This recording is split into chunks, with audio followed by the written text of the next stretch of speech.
Hi hello மக்களே, நான் உங்களை ஃபண்டமுல்லா. ரொம்ப நாள் ஆயிட்டில்ல நம்ம மூவியை பற்றி கதைச்சு. சரி, இப்போ ஒரு டேயில் வந்த ஒரு மூவி ஒன்று பார்த்து நல்லா பருப்பந்துண்டு யூடியூப்ல எல்லாம் நல்ல பாசிட்டிவ் ரிவ்யூ கொடுத்துருந்தாங்க. சரி ஓகேன்னு சொல்லி நேற்று தான் பார்த்தேன். பார்த்த உடனேயும் பார்த்துட்டு நான் நம்மளால் விடலாம்னு நினச்சேன். பட் அந்த மூவியின் லாஸ்ட்டில் வந்து சொன்ன ஒரு மெசேஜ் ரொம்ப நல்லா இருந்துச்சு. அதை நம்மளுக்கு ஷேர் பண்ணணும். அதே நேரத்தில் எல்லாருமே தேட்டரில் போய் பார்க்கணும்டாக்க தான் இந்த வீடியோ பண்ணுறேன். வாங்க நம்மளோட ஷோக்கில் போகலாம். லப்பர் பந்து இந்த மூவியை பற்றி சொல்லணும்னா அடுத்தது தினேஷ் அண்ட் ஹரிஷ் கல்யாண் அந்த ரெண்டு பேரும் தான் மெயினான ஆட்கள். இதில் வந்து ஹரிஷ் கல்யாணம் எப்படின்னா அது நம்ம எல்லாருக்குமே கனவு டீம் ஒன்று இருக்கும். அது வந்து எப்படின்னா Indian cricket team, Sri Lanka cricket team, Australian cricket team நம்ம விரும்பி விரும்பி சொல்லுவோம். ஆனால் எல்லாத்துக்கும் அடிப்படையாக எங்கே இருக்கும் நம்ம ஊரில் பார்த்த ஒரு ஸ்டார் கிரிக்கெட் டீமாக தான் ஆரம்பக்குள்ளேயே இருக்கும். அப்படி நம்ம ஹரிஷ் கல்யாணோட ஸ்டார் கிரிக்கெட் டீமாக இருக்கிற ஊர் கிரிக்கெட் டீம் வந்து அவருடைய கனவு டீமாக இருக்கும். அதில் அவர் விளையாடணும் ஆசைப்படுவார். ஆல்ரவுண்டரான திறமையாக இருக்கிற அவர் திறமையாக இருந்தும் சாதி என்ற ஒரு முறைமையால் அவர் புறக்கணிக்கணும் அந்த டீமில் விளையாட விடாமல்.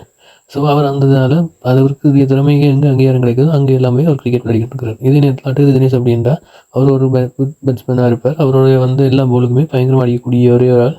அப்போ அவர் வந்து அந்த கிரிக்கெட் டீமில் கெத்து என்ற இதில் பயங்கர ஃபேமஸான ஒரு ஆளாக இருப்பார். அப்போ இவங்க ரெண்டு பேரும் ஒரு இடத்துல முட்டிக்கணும். இந்த முட்டிக்கிட்ட இடத்துல அவங்களுக்கு தெரியாது ஃபியூச்சரில் இவர் தான் எனக்கு மாமனாக வரப்போகிற இந்த அட்டகத்தி தினேஷ் தன்னுடைய மாமாண்டும் இதே நேரத்தில் எனக்கு மருமனாக வரப்போகிறவர் தான் ஹரிஷ் கல்யாணம் தெரியாமல் ரெண்டு பேரும் மோதிக்கணும். தெரிஞ்ச பிறகு இதுக்கப்புறம் என்ன நடக்குதுன்றதான் இந்த கதை. இந்த கதையில் ஹிடனா இன்னொரு பக்கத்தில் ஒரு நியூஸ் ஒரு இதை பெரிய அளவில் எடுக்காமல் சாதியையும் வச்சு உலக சினிமா உலக கிரிக்கெட் அரங்குகளுக்கு நடக்க போகிற அரசியலையும் சொல்லாமல் சொல்லிட்டு இந்த மூவியை முடிச்சிருக்கணும். சொல்லப்போனால் அது எனக்கு ரொம்ப தாக்கத்தை ஏற்படுத்திச்சு. சொல்லப்போனால் இந்த மூவியை பற்றி சொல்லணும்னா ரெண்டு பேரும் நடிப்பும் சும்மா அட்டகாசமாக இருந்துச்சு. எல்லாருடைய கேரக்டரும் யதார்த்தமாக இருந்துச்சு. ஒரு கிராம சைட்டுக்குள்ள நடந்த ஒரு யதார்த்தமான ஒரு கதையாக எல்லாருக்குலையும் நடக்கிறதுக்குள்ள நடக்கிற மாதிரியே இருந்துச்சு. இந்த மூவியோட பாசிட்டிவான ஏகப்பட்ட சொல்லலாம். சொல்லப்போனால் அவங்களோட ஆக்டிங்கும் அதே நேரத்தில் இந்த படத்தோட கதைக்காலம் மற்றும் இந்த படத்தில் இருக்கிற சொல்லப்பட்ட மெசேஜ்கள் கூட எல்லாமே நல்லா இருந்துச்சு. அதோட காமெடியும் வந்து நல்லாவே இருந்துச்சு. இதுலேயும் வந்து கிளாசிக் மியூசிக்கள் அந்த ரெட்ரோ மியூசிக்ஸ் அந்த பழைய காலத்தில் இருக்கிற மியூசிக்ஸில் இந்த இடங்களில் ப்ளேஸ் பண்ணி இடங்கள் அதே நேரத்தில் இந்த படங்களில் சில எமோஷன்ஸுக்கு வேறு மியூசிக் இப்போ ரீசெண்டாக வந்து சில படங்கள் கூட மியூசிக்காக போட்டிருக்கணும். சொல்லப்போனால் எனக்கு சில இடங்கள்லாம் சிரிப்பு வரக்கூடிய மாதிரி நல்லா இருந்துச்சு. சில இடங்களில் அந்த இந்த மாஸ் மூமெண்ட்டாக ரெண்டு பேருமே ஸ்கோர் பண்ணக்கூடிய மாதிரி நல்லா இருந்துச்சு அந்த மியூசிக்கள். அப்போ அதெல்லாம் நல்லா என்ஜாய் பண்ணக்கூடியதாக இருந்துச்சு. நீங்களும் போய் பார்த்தீங்கன்னா ஃபீல் பண்ணலாம். சொல்லப்போனால் அந்த கிரவுண்டில் வந்து ஒரு கமெண்ட்ரி கொடுக்குற மியூசிக்கள் வேறு லெவலில் இருந்துச்சு. அதே நேரத்தில் எனக்கு இந்த மூவியை பொறுத்த வரைக்கும் பாசிட்டிவாக பல விஷயங்கள் சொல்லக்கூடியதாக இருந்துச்சு. நெகட்டிவாக இதை பற்றி நான் சொல்லக்கூடிய அளவுக்கு எந்த ஒரு விஷயமே இல்லை. ஸோ எல்லாருமே போய் பார்க்கக்கூடிய ஒரு படம் தான்.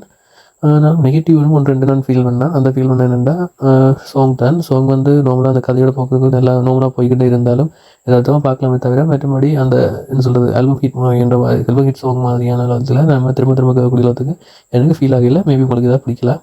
அண்ட் இதோட இன்னும் ஒன்று பார்த்தீங்கன்னா எமோஷனலான மூமெண்ட்டுகள் சினிமா கிரிக்கெட் ஃபேன்ஸுகளுக்கு மேபி என்னெல்லாம் அதுக்கு அந்த இது எமோஷனலாக கனெக்ட் ஆகணும் தெரியல. பட் ஒரு நார்மலாக ஜென்ரல் ஆடியன்ஸாக பார்த்தீங்கன்னா எமோஷனலாக பல இடங்களில் என்னால் அவ்வளோவாண்டு சொல்ல முடியலை. மற்றபடி காமெடியாகவோ நடுகிற படமாக பார்க்க அந்த படம் நல்லாவே இருந்துச்சு. மற்றபடி இந்த விஷயத்தில் அவங்க கொஞ்சம் தேவையும் இல்லை. அவ்வளோ அதுக்கு மேஜர் செய்யணும் இந்த அவசியம் இல்லைன்னா இல்லாமல் நல்ல ஒரு படமாகவே இருந்துச்சு. ஸோ கைஸ், நீங்கள் எல்லோரும் நான் சொல்கிறத கேட்டு இந்த மூவி போய் பார்க்கலாம் நம்பிக்கையாக. இந்த மூவிக்கு நான் உண்மையாகவே நல்ல ஒரு மூவியாக இருந்துச்சு.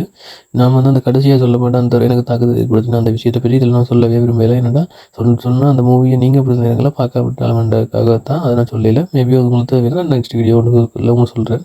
மறுபடியும் இந்த மூவியை நீங்கள் போய் தியேட்டரில் பாருங்கள். நீங்கள் லாஸ்ட் அந்த சீனை பார்க்க உண்மையிலேயே ரொம்பவே நல்லா இருக்கும். அந்த விஷயத்தை பார்க்க இப்படி நம்ம யோசிக்கலையேன்னு சொல்கிறதுக்கு அந்த மூவியில் ஒரு நல்ல ஒரு விஷயத்தை சொல்லியிருக்கிறாங்க. ஸோ இந்த மாதிரி நல்ல விஷயங்கள் சொல்கிற இந்த மாதிரி மூவிகளுக்கு நம்மளும் வந்து சப்போர்ட் பண்ணி அதில் எடுத்தால் தான் நம்மளுக்கு இன்னும் நல்ல ஒரு தமிழ் திரைப்படங்கள் கிடைக்கும்.